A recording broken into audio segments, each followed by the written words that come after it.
Hello friends, in today's lecture we will discuss about chapter number 2, break-even analysis. What is in this chapter? First we discuss about what is the difference between fixed cost and variable cost. So here in fixed cost, in accounting, fixed costs are expense that remain constant for a period of time irrespective of the level of output. Fix cost છે બરોબર એ કેવો રહે છે constant રહે છે બરોબર તમે કેટલો આઉટપુટ કેટલું આપો છો એના ઉપર ડિપેન્ડન્ટ છે નહીં ઓકે તો ફિક્સ કોસ્ટ જે છે એની અંદર શું યાદ રાખવાનું છે કે એ કેવો રહે છે કોન્સ્ટન્ટ રહે છે આઉટપુટ જોડે એને કોઈ લેવા દેવા છે નહીં ઓકે વાત કરીએ વેરિયેબલ કોસ્ટની તો variable cost are expense that change directly and proportional to the change in business activity level or volume variable cost છે એ શું થશે એ વન ટાઈપ ઓફ એક્સપેન્સ જ છે બરાબર ખર્ચો જ છે જે શું થશે ચેન્જ થશે અને એકવાના પ્રપોઝનલ હશે તો બિઝનેસની જે એક્ટિવિટી લેવલ છે એ બરાબર જે ગ્રોથ છે એની ઉપર ડિપેન્ડ કરે છે અને વોલ્યુમ ઉપર ડિપેન્ડ કરે છે વોલ્યુમ વધશે તો વેરિયેબલ કોસ્ટ છે વધશે okay fix cost even if the output is nil fix cost are anchored means કે આઉટપુટ કશું ના મળતું હોય કંપની બંધ હોય 2-3 મહિના લોકડાઉન હોય ને કંપની બંધ હોય છતાં ફિક્સ કોસ્ટ છે એ તો લાગશે જ the cost increase decrease based on the output ઉપર ડિપેન્ડ કરે છે વેરિયેબલ કોસ્ટ જે છે એ ઇન્ક્રીઝ હશે અથવા તો ડિક્રીઝ હશે એ આઉટપુટ ઉપર ડિપેન્ડ કરે છે 2-3 મહિના તમે કંપની બંધ રાખો તો વેરિયેબલ કોસ્ટ છે એ ઘટી જશે પણ ફિક્સ કોસ્ટ છે એ તો તમારે રહેશે જ fix cost are also known as overhead cost periodic cost or supplementary cost fix cost છે એને તમે ઓવરહેડ કોસ્ટ તરીકે પણ ઓળખી શકો છો પીરિયોડિક કોસ્ટ તરીકે પણ ઓળખી શકો છો અને સપ્લિમેન્ટરી કોસ્ટ તરીકે પણ ઓળખી શકીએ છીએ variable cost are also refer to a prime cost or direct cost as it direct effect the output level બરાબર વેરિયેબલ કોસ્ટ છે એને પ્રાઇમ કોસ્ટ અથવા ડાયરેક્ટ કોસ્ટમાં તમે સમાવેશ કરી શકો છો ફરીથી એકવાર પ્રાઇમ કોસ્ટની અંદર આપણે સારા વિશે ડિસ્કસ કરી હતી ડાયરેક્ટ મટીરિયલ ડાયરેક્ટ લેબર બરાબર અને ડાયરેક્ટ જેટલા ડાયરેક્ટ એક્સપેન્સીસ છે એ ત્રણનો સરવાળો કરતા તમને પ્રાઇમ કોસ્ટ મળે છે તો વેરિયેબલ કોસ્ટ છે એ બી શું છે one type of prime cost છે ઓકે અને એ શું કરે છે આઉટપુટ લેવલને ડાયરેક્ટ એફેક્ટ કરે છે okay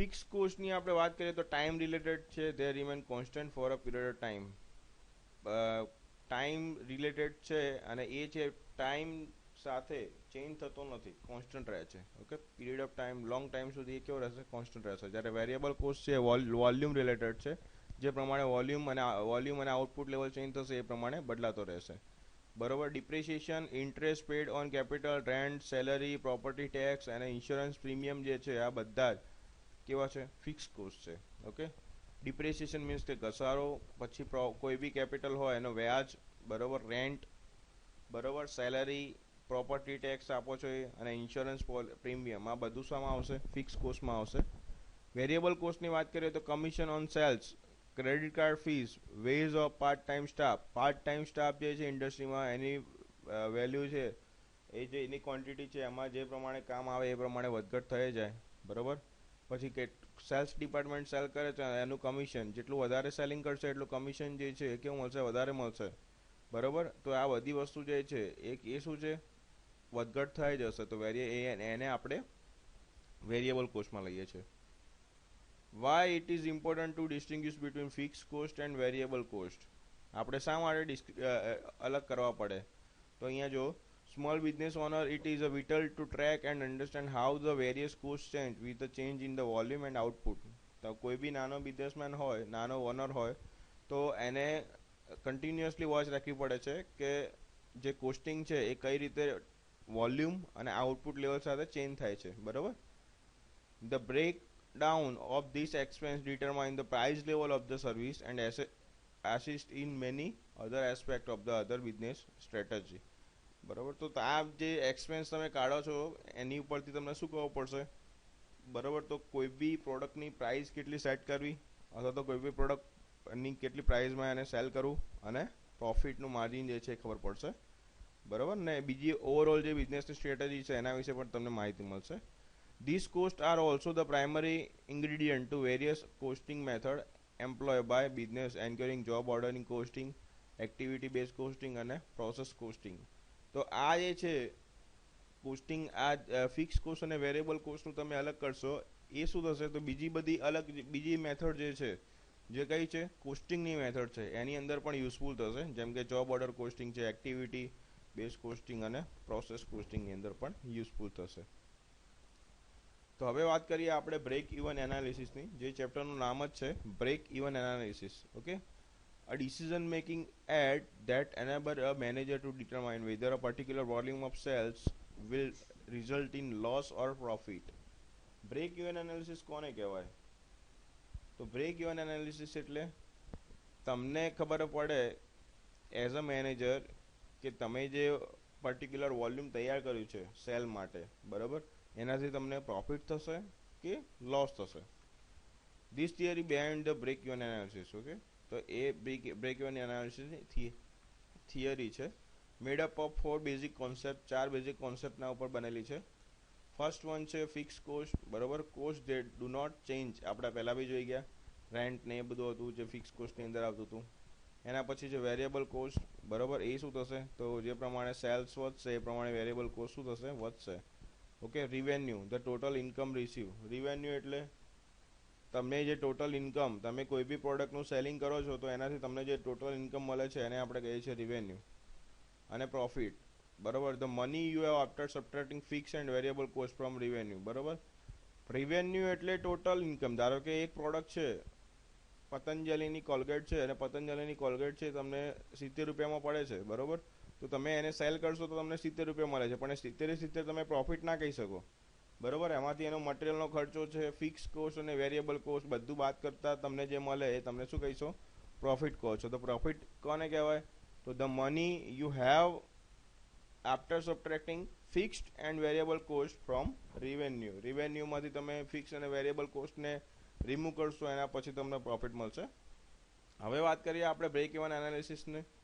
the knowledgeable of the fix and variable expense is essential for identifying a profitable price level for it service, બરાબર. ફિક્સ અને વેરિયેબલ કોસ્ટનું જે નોલેજ છે, વેરિયેબલ એક્સપેન્સનું તમને જે નોલેજ છે એનાથી તમને ખબર પડશે માર્કેટમાં કે આપણે જે ઇન્ડસ્ટ્રી છે પ્રોફિટ કરે છે કે નહીં. This is done by performing the break even analysis. Okay, આપણે અહીંયા આગળ શું કરવાનું છે, બ્રેક ઇવન એનાલિસિસ દ્વારા એની માહિતી મેળવવાની છે, બરાબર. Dollars at which total revenue equal to total cost. Okay, તો ટોટલ પ્રોડક્ટમાંથી તમને પ્રોડક્ટનું સેલ કરતા જે પૈસા આવે છે અને તમે જેટલો ખર્ચો કર્યો છે, બરાબર, એની કમ્પેરિઝન આપણે કરવાની છે બ્રેક ઇવન એનાલિસિસમાં. Volume needed to break even is equal to fix cost divided by price minus variable cost. Okay, selling price minus variable cost. Okay, તો ફિક્સ કોસ્ટ કોને કહેવાય એ આપણે વાત કરી, તો એનો સરવાળો કરી દો ભાગ્યા પ્રાઇસ, સેલિંગ પ્રાઇસ જે છે અને માઇનસ વેરિયેબલ કોસ્ટ, તો તમને શું મળશે, વોલ્યુમ મળશે, કે કેટલી ક્વોન્ટિટીમાં પ્રોડક્ટ આપણે સેલ કરીશું તો તમને બ્રેક ઇવન પોઈન્ટ મળશે. The equation provide not only valuable information about pricing but can also be modified to answer other important questions such as the feasibility of the plant expansion. Okay, તો આ equation દ્વારા તમને ખાલી એકલું price વિશે માહિતી નથી મળતી, પણ ફ્યુચરમાં તમારે પ્લાન્ટનું એક્સપાન્શન કરવાનું છે તો એના વિશે પણ આની અંદર માહિતી તમને મળે છે કે ફ્યુચરમાં તમારે કેટલું વોલ્યુમ બનાવવું પડશે, કેટલું પ્રોડક્શન કરવું પડશે બ્રેક ઇવન પોઈન્ટને એનાલિસિસ કરવા માટે. ઓકે, સિમ્પલ વસ્તુ છે મિત્રો, આની અંદર કંઈ છે નહીં. તમે જે પ્રોડક્ટ બનાવો છો, બરાબર, એ પ્રોડક્ટ બનાવવા માટે તમે જે ખર્ચો કર્યો છે એ તમારી શું થશે, ટોટલ તમે જે ખર્ચો કરો છો પ્રોડક્ટ માટે ફિક્સ પ્લસ વેરિયેબલ, બરાબર, એ બધા ખર્ચા તમારે લખવાના છે અને તમે જે પ્રોડક્ટને સેલ કરો છો એ સેલિંગ પ્રાઇસ લખવાની છે. ઓકે, હવે પ્રોડક્ટને તમે સેલ કરશો તો તમને રિવેન્યુ તો જનરેટ થશે, બરાબર, મીન્સ કે તમે પ્રોડક્ટને સેલ કરો તો પૈસા આવશે, બરાબર. એ પૈસા અને તમારો ખર્ચો, તમે જે ખર્ચો કર્યો છે બંને ઇક્વલ થાય એ પોઈન્ટને આપણે કહીએ છીએ બ્રેક ઇવન પોઈન્ટ, બરાબર. અને એ પોઈન્ટે તમને નફો પણ નહીં થાય અને નુકસાન પણ નહીં થાય, બરાબર. જો બ્રેક ઇવન પોઈન્ટ તમે અચીવ કરો, એના ઉપર જાઓ છો તો તમને પ્રોફિટ થાય છે, અને તમે બ્રેક ઇવન પોઈન્ટ સુધી પહોંચતા જ નથી તો તમને શું થાય છે, લોસ થાય છે. Okay, it can also give entrepreneur who are considering buying a small business information about projected profits, બરાબર. ઘણા બધા એન્ટરપ્રિન્યોર એવા હોય, એન્ટરપ્રિન્યોર મીન્સ કે તમે કોઈ નવો બિઝનેસ સ્ટાર્ટ કરવા માંગતા હોય તો એ બિઝનેસની અંદર બ્રેક ઇવન પોઈન્ટ કેટલો છે એ તમને ખબર હોય તો તમે એની પરથી ખબર પડે કે ભાઈ મારે આટલું ઇન્વેસ્ટમેન્ટ કરવું પડશે, આટલું વોલ્યુમ પ્રોડક્શન કરવું પડશે, બરાબર છે. તો એના વિશે તમને માહિતી મળશે. Okay, this chart shows that the break point where the income and cost are equal. અહીંયા તમે જોઈ શકો છો મિત્રો, નીચે અહીંયા જે આપેલો છે,